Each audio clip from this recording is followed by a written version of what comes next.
नमस्कार, मैं अशोक कुमार पांडे और स्वागत है आपका टीसीएच पर। कल से जो तमाशा हुआ है उसके बाद इंदिरा गांधी को तो सब याद कर रहे हैं, लेकिन मैं सोच रहा हूं राहुल गांधी के बारे में।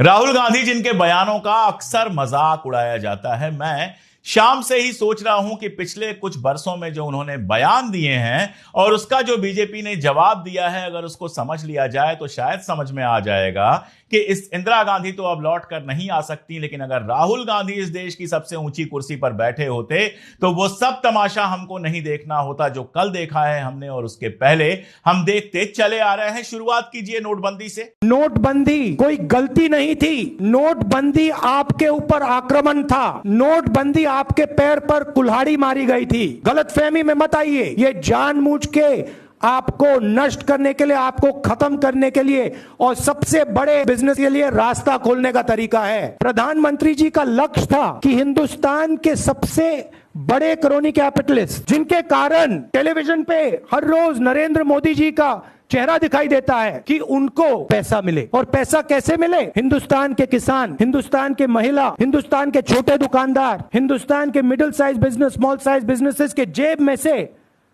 पैसा निकाल के सीधा उनके 15-20 क्रोनी कैपिटलिस्ट मित्रों को मिले। तो राहुल गांधी ने क्या कहा था नोटबंदी के बारे में वो आपने सुन लिया। और ये लोग क्या कह रहे थे? नोटबंदी से आतंकवाद की कहर टूट गई, कमर टूट गई आतंकवाद की। नोटबंदी से भ्रष्टाचार खत्म हो गया। जरा मुझे बताइए भैया, कौन सा भ्रष्टाचार खत्म हुआ है? जरा मुझे बताइए कौन सा आतंकवाद नोटबंदी से खत्म हुआ था कि पिछले कई सालों से लगातार नोटबंदी नोटबंदी नोटबंदी आप बोलना ही भूल गए, और आतंकवाद की घटनाएं एक के बाद एक यहां से लेके मणिपुर और जाने कहां कहां होती चली आ रही हैं। आतंकवाद सिर्फ कश्मीर में तो है नहीं, 2 साल से जो मणिपुर में चल रहा है वो क्या है? वो भी तो आतंकवाद है। लेकिन उस नोटबंदी से गरीबों की कमर जरूर टूट गई, आतंकवाद की कमर नहीं टूटी।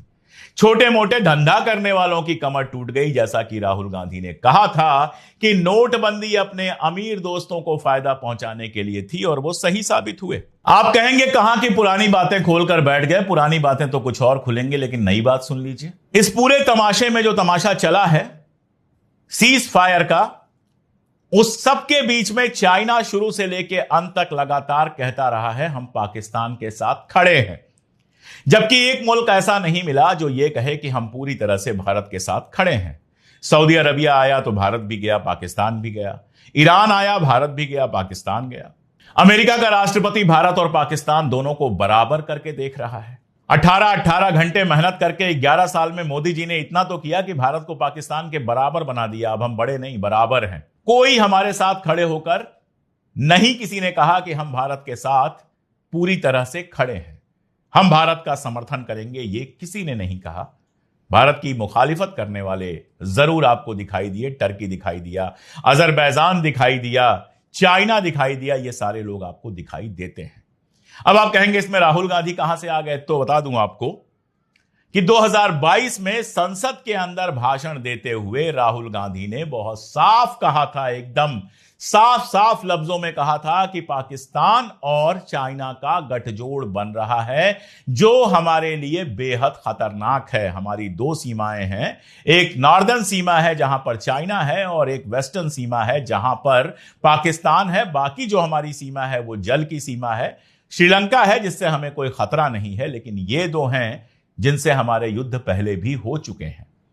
तो राहुल गांधी उस समय 2022 में चेता रहे थे कि पाकिस्तान और चाइना का गठजोड़ हो सकता है, और ये लोग क्या कर रहे थे? ये लोग मजाक उड़ा रहे थे।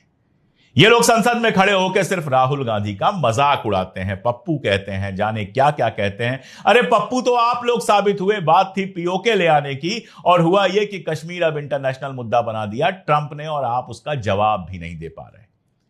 56 इंच का सीना एक शब्द नहीं बोल पा रहा है।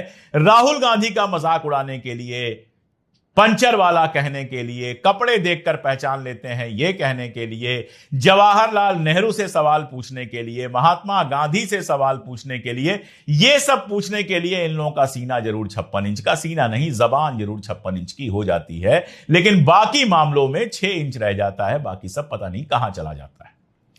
तो राहुल गांधी ने उस समय जो कहा था, अगर उस पर ध्यान दिया गया होता, उस हिसाब से हमारा डिप्लोमेसी चलता, इन दोनों खतरों को ध्यान में हम रखते, तो आज वो दिन नहीं देखना पड़ता जो हमने देखा कि बैसरण में हमारे 26 लोग मारे गए, 4 आतंकवादियों की फोटो रिलीज हुई, उन 4 में से ना तो कोई गिरफ्तार हुआ और ना ही कोई मारा गया। और याद दिला रहे हैं 26/11/26/11 का ताज हमला जो मुंबई में हुआ था।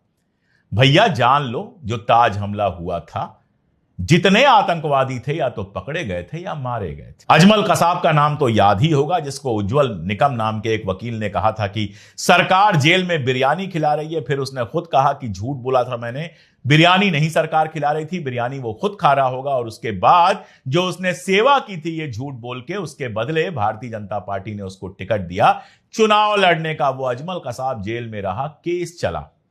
हेडली अमेरिका से आया, उसका बयान दर्ज हुआ, उसके आधार पर तमाम लोगों को गिरफ्तार किया गया और उसके बाद अजमल कसाब को फांसी दी गई। यह हुआ था बंबई में। सीधे सीधे जो आतंकवादी आए थे उनको एलिमिनेट किया गया या फिर गिरफ्तार किया गया। आपको क्या मिला? पाकिस्तान में आपने आतंकवादी ठिकानों पर हमला किया, हम सब ने उसका समर्थन किया कि बहुत शानदार बात है। युद्ध तो शुरू नहीं हुआ, लेकिन पाकिस्तान ने हमला किया, आपने जवाब दिया, हम अपनी सेना के साथ खड़े रहे। अमेरिका, इंग्लैंड सब दावे करते रहे कि, सबके अखबार दावे करते रहे बेसिकली कि राफेल गिरा दी गई है, हमने भरोसा नहीं किया, हमने अपनी सेना के ऊपर भरोसा किया। फिर अचानक एक दिन हम देखते हैं कि ट्रंप और रूबियो के बयान आते हैं कि सीज फायर हो गया। हमारे प्रधानमंत्री का बयान नहीं आता है, हमारे गृह मंत्री, रक्षा मंत्री, किसी का बयान नहीं आता है। ट्रंप का बयान आने के बहुत देर बाद ऑफिशियल प्रेस कॉन्फ्रेंस होती है, बाकी कुछ नहीं। तो 26/11 से 26/11 से किस तरह से तुलना कर सकते हो? जहां सारे आतंकवादी पकड़े गए, हमला हुआ तो मुकाबला भी हुआ, वहीं गोलियां चली, मारे गए, गिरफ्तार हुए। यहां तो कुछ हुआ ही नहीं। बैसरण घाटी में आए, धर्म पूछा, जाने क्या क्या पूछा, आधे घंटे तमाशा करते रहे, गोलियां मारते रहे, हमारे लोग मरते रहे, कहीं कोई सुरक्षा नहीं थी। और उसके बाद आराम से ऐसे निकल गए जैसे बैसरण घाटी घूमने के लिए आए थे और आज तक एक भी गिरफ्तार नहीं हुआ। और आप चाहते हैं कि आपकी तुलना जो है वो इंदिरा गांधी से की जाए। खैर, बात हो रही थी राहुल गांधी की। जब राहुल गांधी की बात होगी तो यह भी कहा जाएगा कि एक मैच्योर नेता कैसा होता है वो उन्होंने दिखाया। जिस समय यह सारा कुछ चल रहा था वो पूरी तरह से सरकार के साथ खड़े रहे। गए मीटिंग में, बाहर निकले, जब पूछा गया अंदर क्या बात हुई तो उन्होंने कहा गोपनीय थी, वो आपको हम नहीं बता सकते, हम अपनी सरकार के सारे फैसलों के साथ खड़े हैं। ये होती है मैच्योरिटी। अगर ये लोग होते और थे तो मुंबई हमलों के बाद जाकर वहां पर बयान देना शुरू करते। खूब बयान दिया था इन लोगों ने, मोदी जी ने ही बयान दिया था। रजत शर्मा के चैनल पर मोदी जी कहते हैं कि यह क्या बात हुई कि पाकिस्तान ने हमला किया और आप लव लेटर लिखते हैं। जब पूछा रजत शर्मा ने कि आप होते तो क्या करते, तो मोदी जी ने कहा पाकिस्तान को उसी की भाषा में जवाब दिया जाता है। कौन सा जवाब दिया? ट्रंप के सामने कह दिया जी सर आप कह रहे हैं तो हम अब कोई जवाब नहीं देंगे और कश्मीर पर इंटरनेशनली बात भी कर लेंगे। ये जवाब दिया आपने। मुंह चलाने और कुछ कर दिखाने में बहुत फर्क होता है। इसलिए जब वो नहीं थे तब तो ऊंचे स्वरों में बोल रहे थे, हम होते तो ये करते। सोचिए आज अगर राहुल गांधी यही वाला काम कर रहे होते तो ये पूरा गोदी मीडिया गिद्ध की तरह उनके पीछे पड़ गया होता। चलिए कुछ और कहानियां याद करते हैं। कोविड का वक्त था और कोविड के वक्त के पहले ही जब दुनिया में कोविड की बात चल रही थी, राहुल गांधी ने बाकायदा सरकार को चेताया था कि कोविड अगर आएगा तो पूरी इकॉनमी को भी तबाह करेगा, लाखों जाने भी ले जाएगा। सारी परेशानियों के बारे में बताया था। उस जमाने में हमारे स्वास्थ्य मंत्री हुआ करते थे हर्षवर्धन जी, जिनकी बाद में मटर छीलते हुए रील बड़ी वायरल हुई थी, तस्वीर शायद थी बड़ी वायरल हुई थी। वो मजाक उड़ा रहे थे कि ऐसी कोई प्रॉब्लम नहीं है, कुछ नहीं है। और फिर आया कोविड और फिर क्या तमाशा हुआ आप सब जानते हैं। लेकिन जो आप नहीं जानते हैं वो भी बता दूं कि जब ये सब चल रहा था, पाकिस्तान के साथ लगातार हमारी सेनाएं जब लगी हुई थी युद्ध जैसे हालात को संभालने में, उसी समय एक रिपोर्ट आती है और वो रिपोर्ट ये बताती है कि कोविड के टाइम में सरकार ने जितना दावा किया था उससे 8 गुना ज्यादा लोग मरे थे। यानी 20 लाख के आसपास ज्यादा लोग मरे थे, यानी कुल 23-24 लाख लोग मरे थे। राहुल गांधी ने चेताया था। जब चेताया था तभी अगर प्रधानमंत्री ने कदम उठाए होते, लेकिन उस समय तो वो रील बनाने में व्यस्त थे, लिट्टी चोखा की रील बन रही थी। सही कौन साबित हुआ? राहुल गांधी साबित हुए। जिन लोगों ने पप्पू कहकर उनका मजाक उड़ाया था, 2 मिनट रुक के जाके देख लें कोविड पर राहुल गांधी का बयान, और उसके बाद यह देखें कि हमारे देश ने 25-30 लाख लोग जो गंवा दिए कोविड में, और फिर बताएं कि उसके लिए जिम्मेदार कौन था। अब जिम्मेदार तो अकेले नेहरू जी हैं, नेहरू जी के अलावा कोई जिम्मेदार इस देश में है नहीं। मोदी जी तो कभी कोई जिम्मेदारी लेते नहीं, लेकिन सारी बात की एक बात है कि राहुल गांधी कोविड के मसले पर भी बिल्कुल सही साबित हुए। स्पीकर सर, जो भी इस देश में दलितों की, आदिवासियों की, पिछड़ों की बात उठाता है, जो भी उनके लिए लड़ता है, उसको गाली खाना ही पड़ता है। और मैं ये सब गालियां खुशी से खाऊंगा, क्योंकि महाभारत की बात हुई तो महाभारत में अर्जुन को सिर्फ मच्छी की आंख दिख रही थी, उसी प्रकार मुझे सिर्फ मच्छी की आंख दिख रही है। जाति जनगणना हम करा के दिखाएंगे, खत्म। आपको जितनी गाली देनी है आप दीजिए, हम खुशी से लेंगे। धन्यवाद। ये तो घटना अभी हाल की है। राहुल गांधी की जाति पूछी जा रही थी, मजाक उड़ाया जा रहा था, सारा तमाशा चल रहा था, और राहुल गांधी ने कहा था कि इसी सरकार से हम जाति जनगणना करा के रहेंगे, और सरकार ने जाति जनगणना की घोषणा कर दी है। यानी जब वो कहें तो उनका मजाक उड़ा दो और फिर चुपके से उन्हीं की बात मान लो। इस पॉलिसी पर चलती रही है मोदी सरकार, क्योंकि वही ऐसी बात है जो देश को मुश्किल से निकालती है। तो आप बताइए, मोदी के पास ज्यादा दिमाग है या राहुल गांधी के पास ज्यादा दिमाग है? खुद जरा सी तुलना कर लीजिए। और सिर्फ इतना ही थोड़े है, कृषि कानूनों की बात देखिए। कृषि कानूनों पर जब पूरी सरकार लगी हुई थी यह कहने के लिए कि कृषि के कानून बिल्कुल सही हैं, राहुल गांधी अकेले कह रहे थे कि ये काले कानून है, और विपक्ष उनके साथ कह रहा था कि ये काले कानून है। आखिर में क्या हुआ? उन कानूनों को वापस लेना पड़ा। सीएए एनआरसी बनाया गया, उसको भी वापस लेना पड़ा। जीएसटी लागू की गई, इतना शोर मचाया गया। जीएसटी से आम व्यापारियों को क्या मिला ये आप अच्छी तरह से जानते हैं। नोटबंदी की हालत अब यह है कि 8 साल बाद भी नकदी का जो कैश का उपयोग है वो कम होने के बजाय बढ़ गया है। 2016-17 में जितनी हमारी जीडीपी है उसका 8% कैश में होता था, 2022-23 में बढ़ के 12% हो गया है। जो नया 2000 का नोट लाया गया था, जिसमें श्वेता सिंह चिप ढूंढ रही थी, वो नोट वापस ले लिया गया है।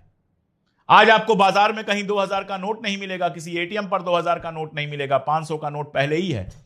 1000 का नोट बंद करके 2000 का नोट लाया गया, सारे देश को लाइन में लगवा दिया गया, और उसके बाद 2000 के नोट को भी गायब कर दिया गया। अब कल कौन सा नया नोट आएगा हम नहीं जानते। तो देश के अंदर हिंदू मुसलमान करके, लोगों को भड़का के आप वोट जरूर ले सकते हैं, देश चला नहीं सकते हैं। क्या हुआ पिछले 3-4 दिनों में? ओवैसी हीरो की तरह सामने आए। पाकिस्तान को सबसे तीखी किसी ने चुनौती दी तो ओवैसी ने दी। जयपुर डायलॉग्स, जो बिल्कुल शुद्ध रूप से इनके आईटी सेल के हिस्से जैसा ट्विटर हैंडल है, वो जुबैर को रिट्वीट कर रहा था, क्योंकि जुबैर क्या कर रहे थे? पाकिस्तानी प्रोपोगंडा को बस्ट कर रहे थे। इनका पूरा अमित मालवीय की पूरी बीजेपी आईटी सेल मिलकर पाकिस्तानी एजेंडे का मुकाबला नहीं कर पा रही थी, क्योंकि उसको तो सिखाया गया है नेहरू को गाली देना, गांधी को गाली देना, राहुल को गाली देना, कांग्रेस को गाली देना, बाकी सबको गाली देना उसको सिखाया गया है। पाकिस्तान से लड़ना तो उसने सीखा ही नहीं है। एक ट्वीट उनका नहीं आया वहां के पाकिस्तानी जो अफवाहें फैल रही थी उनका खंडन करते हुए। हां, अपनी जीत दिखाते हुए कल ही वीडियो और फोटो आ गया था, शाम तक उसकी हवा निकल गई। और देश के मुसलमान, लाखों करोड़ों मुसलमान, अल-कायदा बयान जारी करता है कि मुसलमान पाकिस्तान के साथ खड़े हों, मुसलमान पूरी तरह से हिंदुस्तान के साथ खड़े हुए। जिन मुसलमानों को देशद्रोही कहा गया वो हिंदुस्तान के साथ खड़े हुए। जिन सिखों को खालिस्तानी कहा गया वो हिंदुस्तान के साथ खड़े हुए।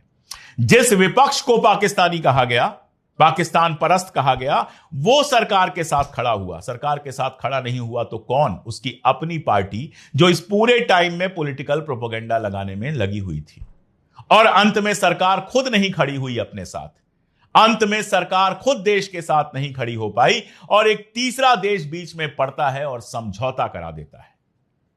आप खुद सोच के देखिए कि कोविड के पहले कोविड के खतरे के बारे में बता देने वाला, नोटबंदी पर बिल्कुल सही बात करने वाला कि यह अमीरों की मदद के लिए है, कृषि कानूनों को काला कानून कह के उनको वापस लेने की पहले ही दिन मांग करने वाला, जाति जनगणना की मांग करने वाला, इन सारी चीजों के साथ साथ 2 साल पहले यह बताने वाला, 3 साल पहले यह बताने वाला कि चाइना और पाकिस्तान का गठजोड़ खतरनाक हो रहा है, कुछ कीजिए, यह सब करने वाला नेता ज्यादा योग्य है या पंचर? कपड़े देखकर पहचान लेंगे, भैंस चुरा ले जाएंगे, मंगलसूत्र चुरा ले जाएंगे, यह सब करने वाला नेता देश चलाने के लिए ज्यादा लायक है? खुद फैसला कीजिए। मैं तो बिल्कुल साफ कह रहा हूं कि मुझे तो बहुत साफ लगता है कि अगर हमारे पास मोदी और राहुल के बीच में ही चॉइस है तो राहुल गांधी विजन के मामले में, राहुल गांधी अपने व्यवहार के मामले में, राहुल गांधी संविधान की समझ के मामले में, राहुल गांधी इंटरनेशनल समस्याओं की समझ के मामले में मोदी जी से 1000 गुना आगे लगते हैं। आपको क्या लगता है कमेंट में जरूर बताइएगा। आज के लिए इतना ही, बहुत शुक्रिया।